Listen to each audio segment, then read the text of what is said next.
Hello, truth seekers. So, similar to as I've done in the past, if the sun cooperates, I'll be trying once again to collect data this year in an effort to confirm the shortest day of the year, or I guess more commonly known, or maybe known as the winter solstice.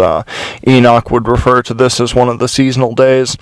I've already been collecting data for the past week or a couple weeks, so just to make sure the shadow was generally progressing towards the most extreme northern position, which means the sun is in the lowest, most extreme southern position. So we'll see. I'll put out a couple more videos later on with the results of my efforts and possibly the efforts of others. Important to note, one thing that my most recent Fall Equinox video showed me is that it appeared possible that these solar events might be happening a few days following those projected by Jerry Morris's data. And in case you haven't heard, Jerry recently passed away. And this was very sad for me to hear, and my heart goes out to the truth-seeking community who will miss his fellowship and his contributions to this truth-seeking effort. Last I heard from Jerry, or his YouTube partner, was a comment on my past Fall Equinox video mentioned above. He seemed to be keeping tabs on my unexpected data results, and I guess he wanted to share his latest sundial data with me, and I tried following up with him a couple times, but I never heard anything back, and then eventually I heard the news that he had passed. So, of course, it is a sad thing in general that we lost our brother, but it's also somewhat frustratingly bad timing, as I believe there is more pioneering that needs to be done as far as luminary cycle duration confirmations are concerned, and I'm talking sun, moon, and stars. Anyway, seeing the unexpected results that I did this past fall inspired me to look for modern observatories which possibly confirm these solar events with much better instrumentation than I have been using. So I started reaching out to this list of observatories to see if they had the ability and or any plans to confirm the upcoming winter solstice events with 3 days of back-to-back data, as I've explained in my other videos. So far I've heard back from about half of the observatories, and several of them have confirmed that 3 days of back-to-back data is the way to go for confirming a solstice event in order to make sure the sun has actually switched direction in its slight north to south or south to north movement, though it seems none of these observatories have actually done anything like this for themselves. And by the way, I guess the modern science is claiming this upcoming shortest day of the year, this winter solstice event, is going to happen on the 21st. But according to Jerry's data, I believe he was projecting the solstice to occur at least 3 or maybe 4 days before then. I guess I'll be checking my sundial readings as much as the sun will permit this week, so I'll try to check both Jerry's dates and modern science dates. So anyway, let's talk about some of these observatories. So if I did the video right, you should be looking at this list of observatories I reached out to. I encourage you to check them out for yourselves and let me know if you have any other suggestions or if you come across any claimed confirmations of these solar events. So let's see, the U.S. Naval Observatory. They said that they made solar transit observations with a 6-inch transit circle, which began operations in 1899, and he said they've got millions of data points. I'd like to be able to get my hands on that, but he said it wasn't easy to access, and I'm still in communication with him, but we'll see. NOAA, that was an interesting suggestion. When I got in touch with one of these observatories, they suggested I check with NOAA, so I guess all I know about NOAA is I thought they were one of the weather channels or websites, but so they might be someone to check with. The Griffith Observatory, I think that's in California. They said they issue press releases of solar events. I'm not sure if these just might be publicity stunts. When I saw on YouTube the stuff they were posting, maybe I'm getting confused which one, but I thought, it was a day, it was either the equinox or a solstice event, and everyone was gathered and like, here's the solstice event or here's the equinox event, but there wasn't enough evidence in the video to establish that. Like I said, you need 3 days of data, I think, to confirm these events, and what's shown in the videos is, only like 10 or 20 minutes of a day, and they said it's reaching this mark, but what we need to be able to see is it's reaching an extreme mark, and then it returns from that mark. So you can't do that with only 2 days of data, because if you only have 2 days of data, you can see which way the shadow is progressing, but you don't necessarily know if it returned. If it was going one way, then it stopped and it returned. You need 3 points to be able to do that. Anyway, Greenwich Observatory, Green Banks Observatory, John Glenn Astronomy Park, the world's largest sundial. I tried Googling that, and this Jantar Mantar came up in India, and this is like a big park that some king 300 years ago made for observing the luminaries, I think sun, moon, and stars, and they've actually got like tons of different types of sundials and measuring instruments, big structures for measuring shadows and stuff, so it's kind of interesting. Again, I hope it's not, I'm going to talk more about that in a minute, the accuracy of these older sundials in a minute, but I've been trying to check with places like these to see if they're just running publicity stunts nowadays, or if they actually do something to confirm these solar events. Anyway, I heard there was a sundial bridge in Turtle Bay, California. You can Google image some of this stuff, or Google search it, you'll see. That sounded interesting. I hope it's more than just a clock. When I Google imaged it, it looked like maybe they just had like the hours of the day on stone on the ground, but maybe they have marks for the solstice event. The Vatican, you can see my prep for 2018 spring equinox video for more on this. They have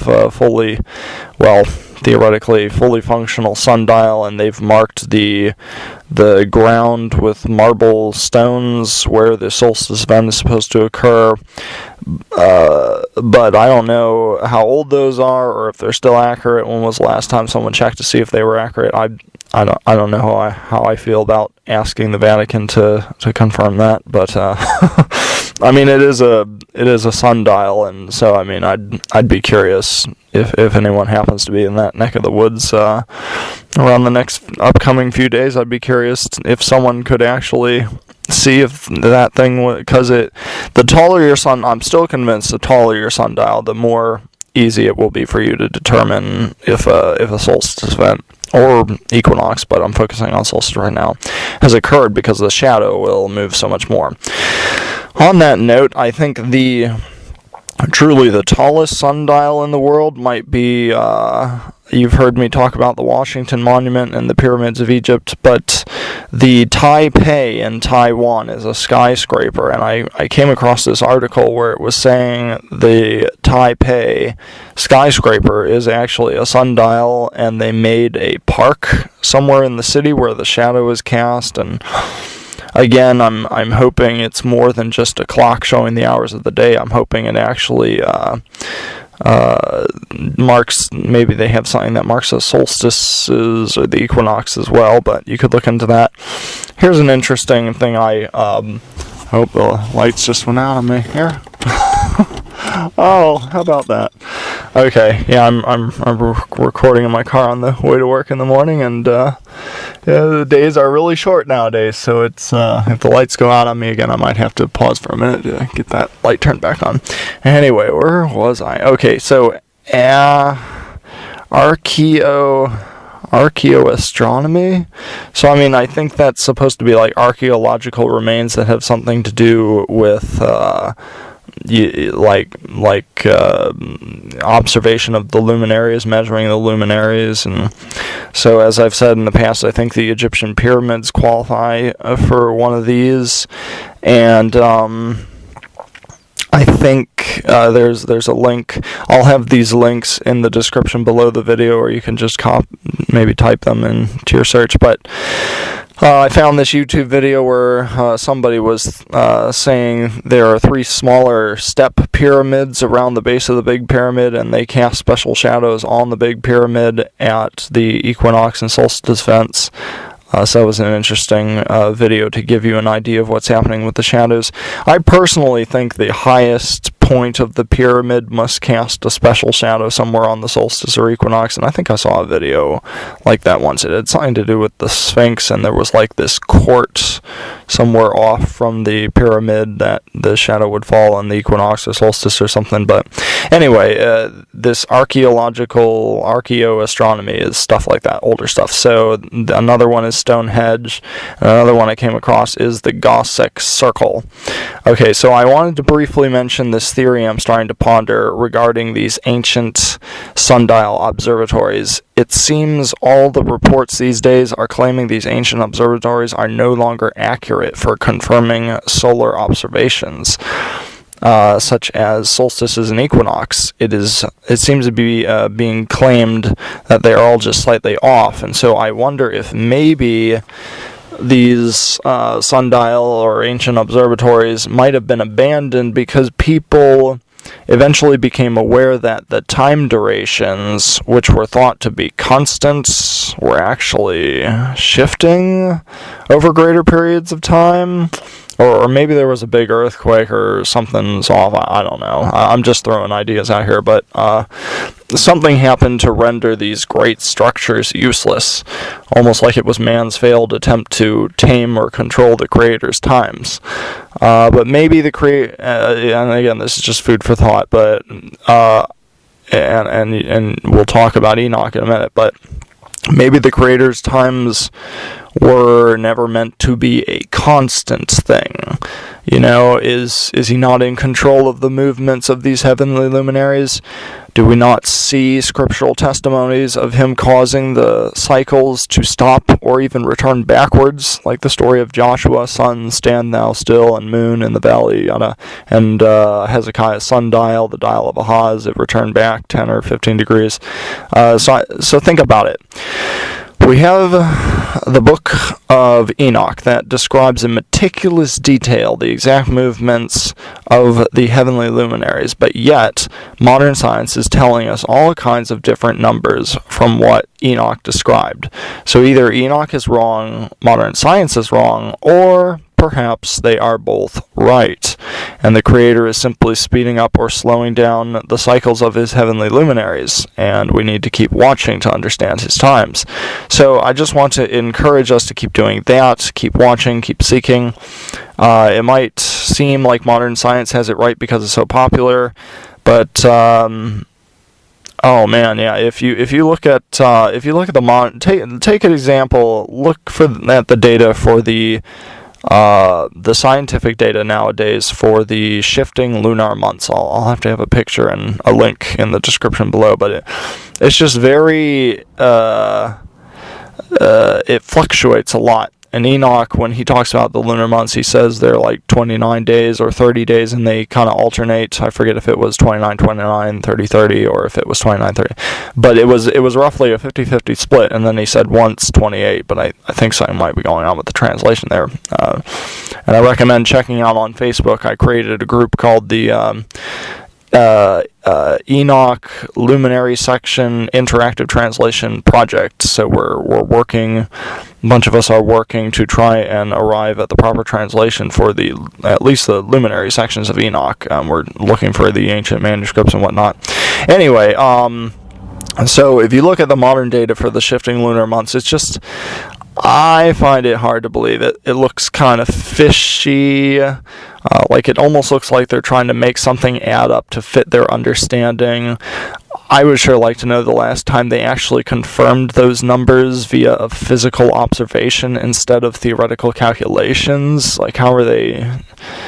yeah, just look at this data. I mean, it's really all over the place. Anyway, but an interesting thing I wanted to note is the average of this data and the average of what Enoch tells us are close. So modern science has it kind of splattered array of these different times, but if you take the average of all that and you compare it to the average of what Enoch said, it's pretty close. So anyway, the second part of my theory is just as the ancients may have realized that their magnificent sundial observatory structures were not accurately letting them know the Creator's times because the Creator might be slightly shifting his times to keep men from trying to put him in a box. I've wondered if it's possible that the same thing might possibly happen with modern technology and all their glorious calculations. Like I said, when was the last time they actually physically observed to confirm those numbers? Is it possible that modern day calculations are drifting from reality? And by reality I mean what the luminaries are actually doing in the heavens. And again, I would just like to encourage all of us to make more diligent efforts to get out there and confirm the Creator's times via Genesis 1:14 and the testimony of Enoch, putting Genesis 1:14 into action and simply looking up to confirm what the Creator's timepieces are actually doing. All this said, I know there are a lot of translational things going on in the Book of Enoch. As I mentioned, I recommend joining that translation group on Facebook. And recently there have been at least 2 different calculated calendar groups utilizing information in Enoch. And there are some who think a 1-week intercalation around this upcoming 2019 spring equinox might be necessary. But I'm not convinced this is a good idea. I am planning to come out with more videos discussing this in the not too distant future that will address some of these theories in the calculated calendar camps. And I plan to make a case for the Creator's calendar simply putting Genesis 1:14 into practical practice, as I believe Enoch did. Okay, I want to share a few food for thought type things. So, put on your thinking caps for a minute. I'd like to talk about. I'd like to take some time to think about the concepts or measurements or increments of minutes and seconds. Obviously, these are increments of time, but did you know they were also increments to measure distance or angles or coordinates? I'm showing a picture here. I'm trying to remember what part of my life I needed to know this, but I mean, if you're into landscape, if you've ever done like civil engineering or landscape, maybe somehow your GPS or something, you've looked at the coordinates, you realize that minutes and seconds are not just time measurements, but they're also have something to do with angles. Anyway, long story short, if you research the history of this, I believe you will find that minutes and seconds were selected to define these measurements and also time increments, not because they were associated with a fixed number, though coincidentally they did actually stick with 60.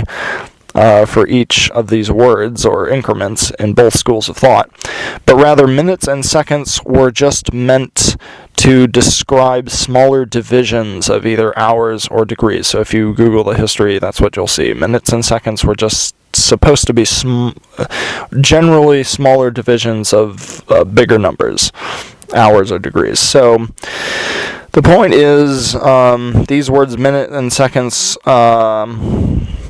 simply signify a smaller division of a larger number, whether it was degrees or hours. Similarly, I think the time concepts of years and months might work the same way.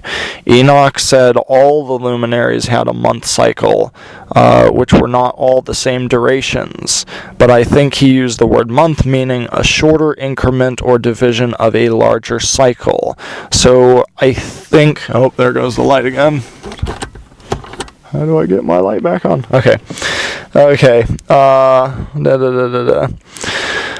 Similarly, concept. Yeah. Okay, so the months were not the same duration. I think he used the word month meaning shorter increment or division of their larger cycles, so of the year cycle, a division of the year cycle.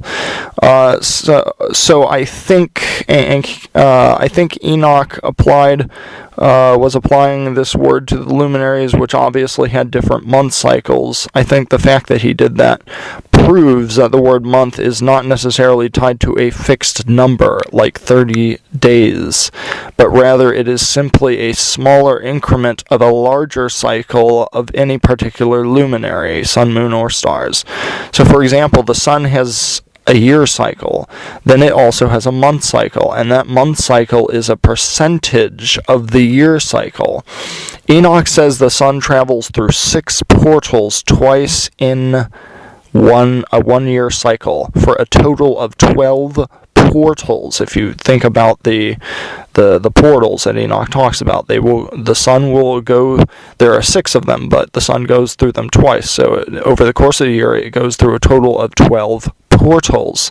So no matter what the solar year is, 364, 365.25, or 484, whatever the solar cycle is, the solar month cycle is the amount of time it took for the sun to travel through each of those 12 individual portals, minus the 4 seasonal days.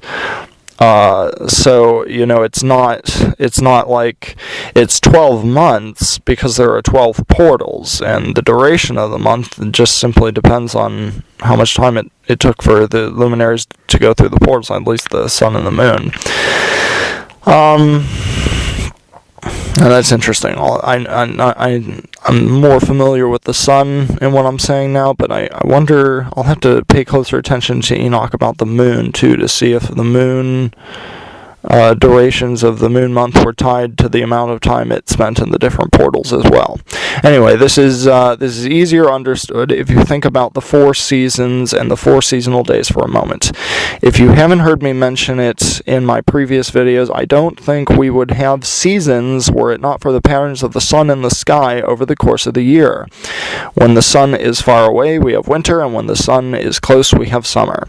And we have 4 seasons in a year cycle. Like, if we knew nothing about time and the creation event happened and the creator told us, these are my timepieces, he could have either given us more information in a writing like Enoch, or we could have just started watching the luminaries. And one of the first things you would learn about time is there's a year cycle. The year cycle is made of 4 seasons. There are 4 seasons that are a witness of the year cycle. Enoch even talks about this, and I'm going to get into signs because people have been talking about signs and confirmations and witnesses, and the timepieces are definitely the sun, moon, and stars, but there are witnesses of the times, and the seasons are a perfect mirror image of the times. Like, the seasons are never going to be late, they're never going to be early, because they go hand in hand with what the sun particularly is doing up in the heavens. So yeah, so we have 4 seasons in the year, always, no matter how fast or how slow the creator is moving his timepieces. There will always ever only be 4 seasons if the creator maintains the same pattern through the 12 portals. So if that makes sense, I think the same principle of the 4 seasons in a year, no matter what the duration, also holds true for the 12 months in the year, no matter the duration or speed of the luminaries. And again, we're definitely talking solar months right now. Because that is a big thing that I'm seeing in the calculated calendar camps. Like, they quickly are saying the months are 30 days, but the solar months are only 30 days if the year cycle is still 364 days. Like, 364 minus 4 leaves you with 360, minus 12 leaves you with 30. But if the solar cycle is truly something other than 364, then you got to look at this math that I have here below. But I mean, it's a solar month is a division of time. It's the amount of time that the sun, for example, takes to go in the portals, the movement in the portals, and there are always 12 portals, but it's just a matter of how long does it take to go through these portals, and no matter what. So anyway, 12 months in the year, they're still going to travel through the 12 portals, right? And it's just a question of how long or how fast, something the creator is in control of. So if you look at this picture that I put together, on the top you see the portals. Enoch tells us in the spring, the year starts in the fourth great portal. So that is where the year starts, and then every month is a new portal. So month 2 happens in portal 5, month 3 happens in portal 6. The seasonal day, I believe, happens in portal 6, the adjacent portal. The seasonal days, I believe, were described to happen at the end of each season. So then you can see that cycle, the cycle of spring, summer, fall, winter, and the portals that the sun travels through. And then I have the month count below the season count. And it's just, like I said, the month, 1 month per portal, no matter how long or how fast or how slow. And so then below that in green, I have these seasonal days called out, and these are the summer solstice, fall equinox, winter solstice, spring equinox, the longest, shortest, and days of the year, and days with equal light and darkness. Now, what I wanted to mention here below that, I have in big, bold, red letters, sign. And so, not only does Enoch talk about how the seasons, like heat, and you'll see the animals pair and cold, and he describes attributes of the seasons as like a sign of the season and a witness of the season and of the times. In addition to that witness, we also get a special witness from the sun, and that is what I have been working on with my sundial observations. We get this special sign on the equinox and solstice events, and it's truly... It's an amazing sign, and so we do have at least 2 things to confirm the times, and I know there's talk about the moon playing a role at the beginning of the year too. I'm open to that as well. I'm still looking into that.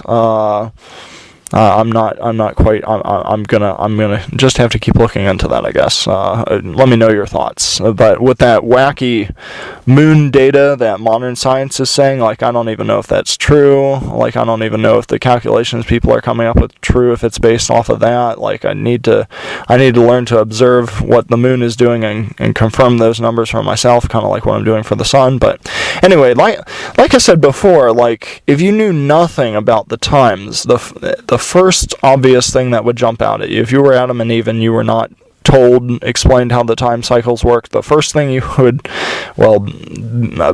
something you would eventually realize is 4 seasons make a year. So, I mean, that's the year cycle. No question about that, I don't think.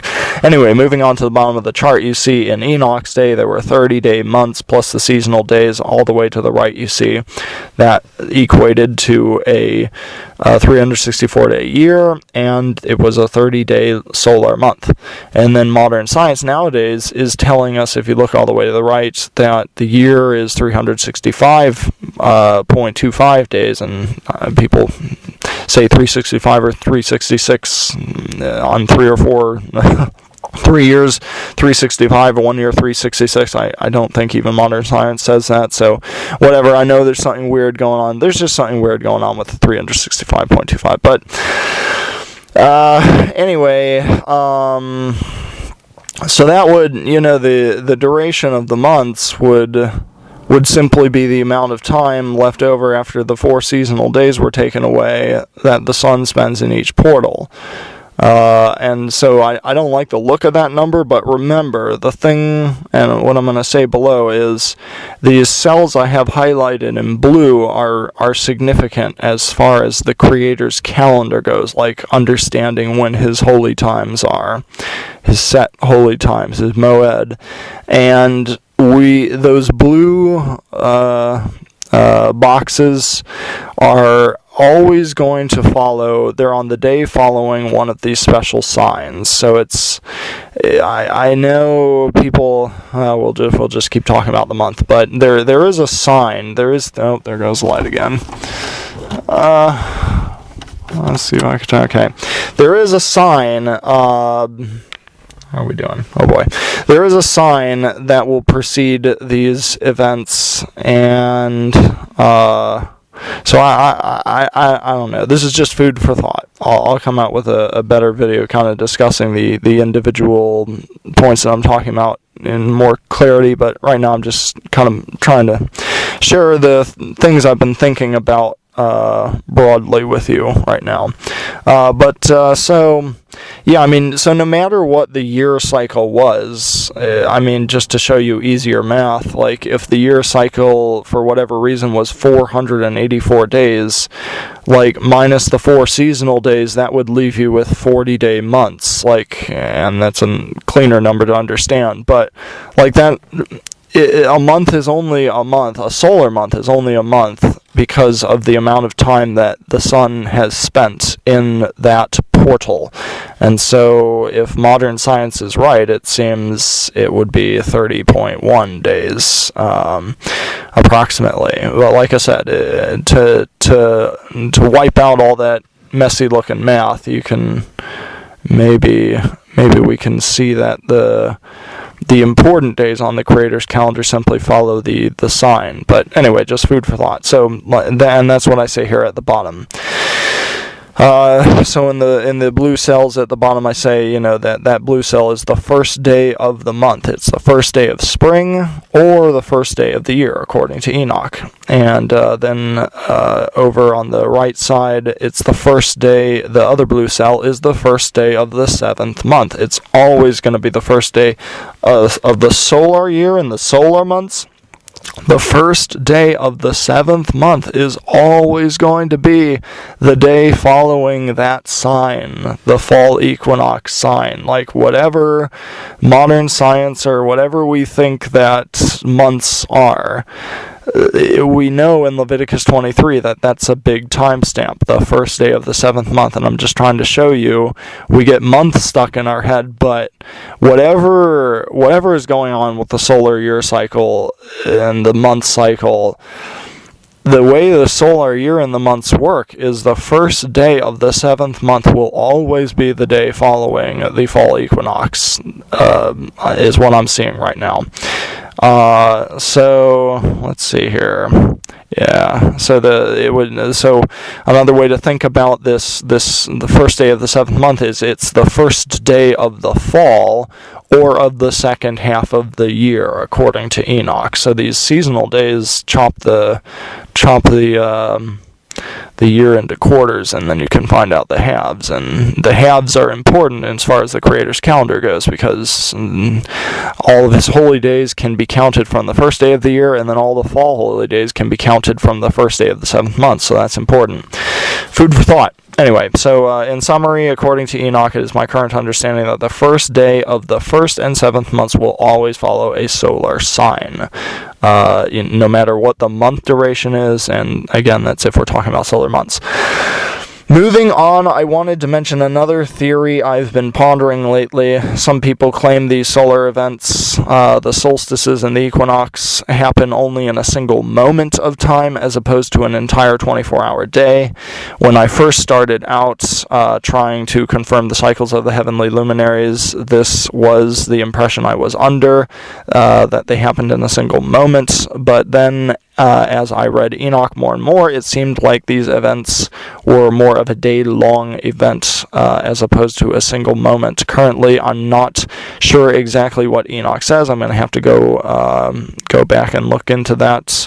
If it sounds like a single moment or or if the sun stays in a certain track for the entire day. In any situation, my question is, if these events did happen in a moment of time, then what is the correct geographical location in which that moment happens, or the moment when the day cycle begins? I guess at some point someone made the decision that Japan would be the land of the rising sun. If you've ever heard that, I lived in Japan for 7 years of my life, so I became acquainted with that concept.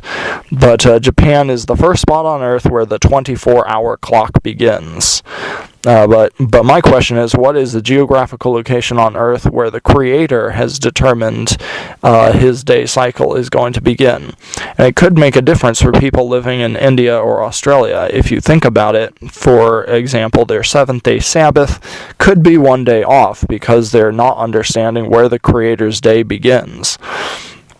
Well, I mean, and that could go for, I guess, anyone on Earth, possibly, depending on where that day begins. But as we understand it now, I think the two main streams of thought are either time should start in Japan or maybe somewhere in the Middle East.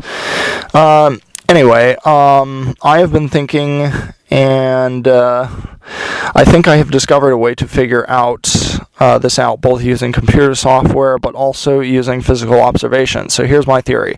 During the shortest and longest days of the year, the sun will hit an extreme north or south position, depending on what time of year it is. I believe modern science might call this a zenith. Anyway, the first thing I want to try is to use stellarium to find the geographical location where the sun actually hits this extreme zenith. I'm pretty confident I should be able to do this by simply plugging in different geographical locations on Earth and recording the most extreme zenith coordinate number that stellarium tells me. I'll probably start by dividing the Earth up into 4 regions and then continuing zeroing in from there, depending on what the data is that stellarium gives me. Now, like I mentioned in the beginning, if there is a moment where the solar event happens, then I should eventually be able to find one geographical location that yields the most extreme zenith number. However, if the solar event happened over the course of an entire day, as it seems Enoch seems to imply, meaning the sun would travel in the same exact circuit for one extra day, then if stellarium is programmed to accommodate this, and remember, stellarium is programmed software, it might not accurately reflect reality 100%, but anyway, I should be able to find a starting point of the Creator's clock, whether it's a moment or a day that the sun travels on that zenith, because I'm just looking for the most extreme zenith number.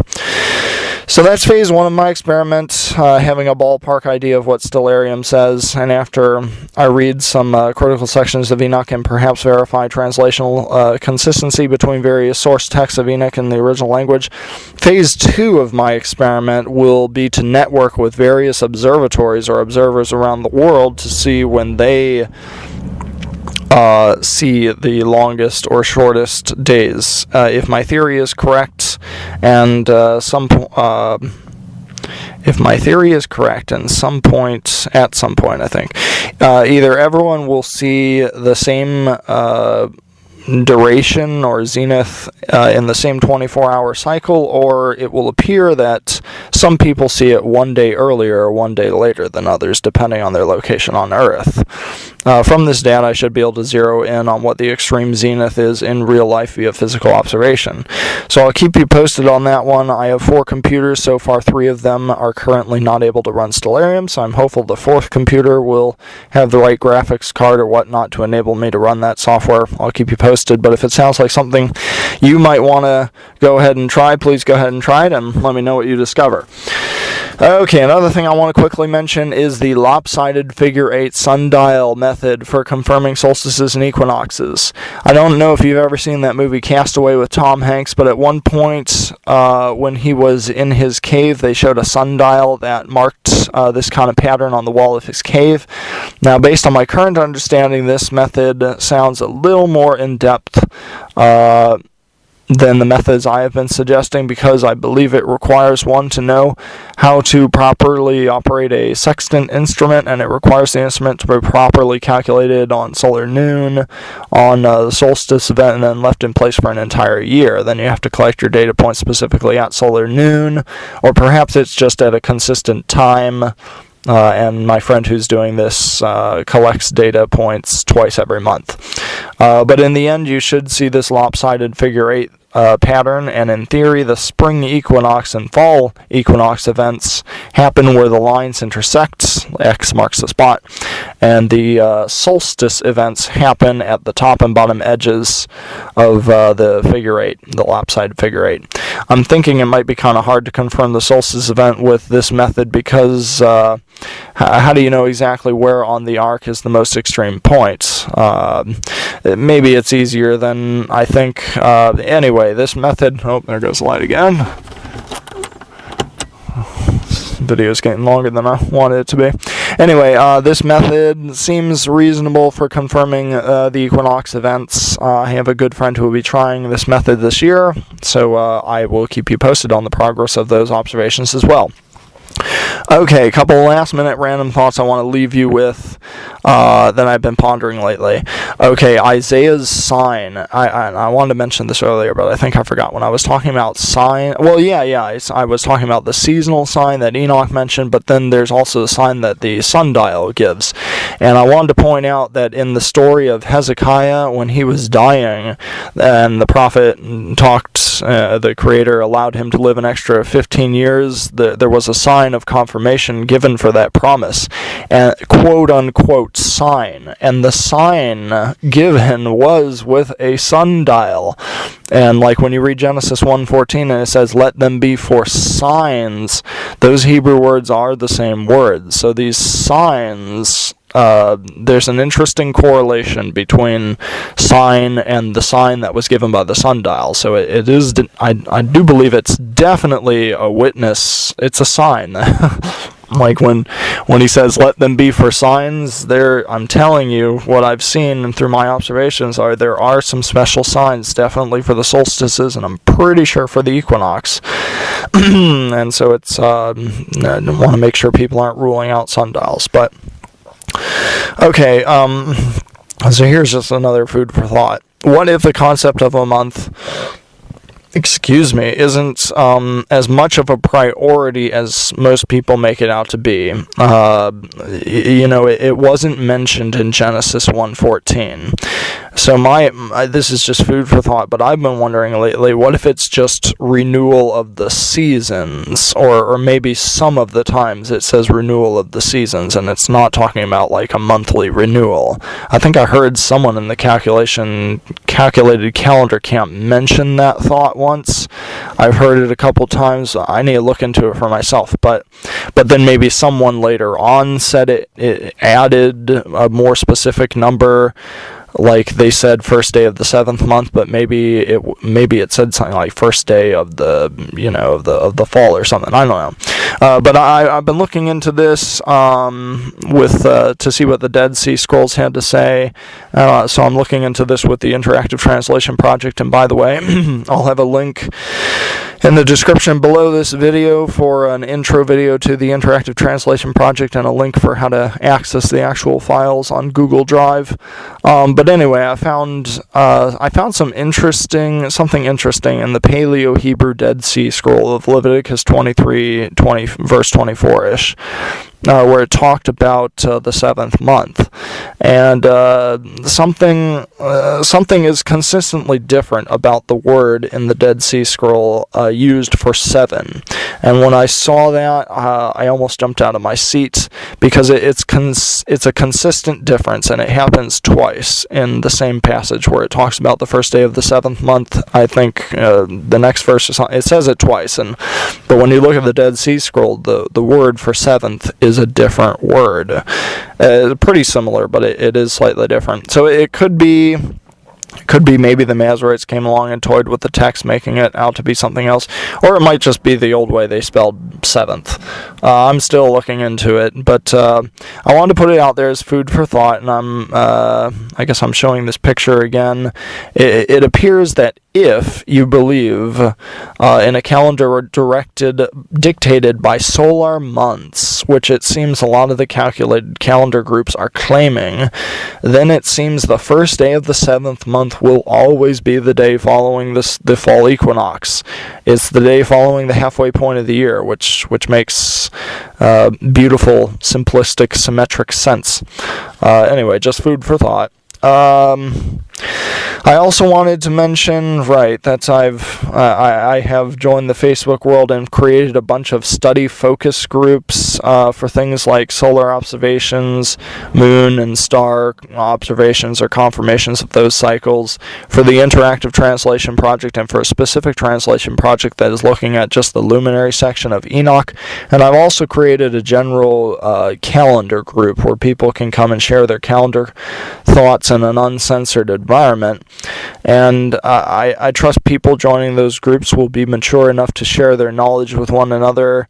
And I have more description about these groups and the goals of these groups on the pages of those groups themselves. But the key thing is I didn't want to censor anything, because I've seen some different calendar groups on Facebook, and they censor some things, and unfortunately, we don't want to put ourselves in the position of like you read, Yeshua talks about those he was talking about the Pharisees, and he says, what did he say? You will not enter in, and those who were trying to enter in, ye hindered. And so we shouldn't. People, you can't, I know there are some strong schools of thought about how shepherds are supposed to protect their flock, but you need to do that very carefully. I mean, if people are just sharing different truth-seeking ideas with one another, there needs to be a place to do that, and it shouldn't be just one individual's decision that they don't want the group to hear that thought. Like, it's not like they're teaching the devil here or something, but so that really is important to me. So I created this group because I wanted a group where people can come together and talk. I mean, if people are not talking about things in love, then I want other truth seekers to be able to see that fruit and know that fruit is coming with the message from that individual, so they can weigh everything together and know what kind of a person they're dealing with. So join that group, share your information, and share it in love, hopefully.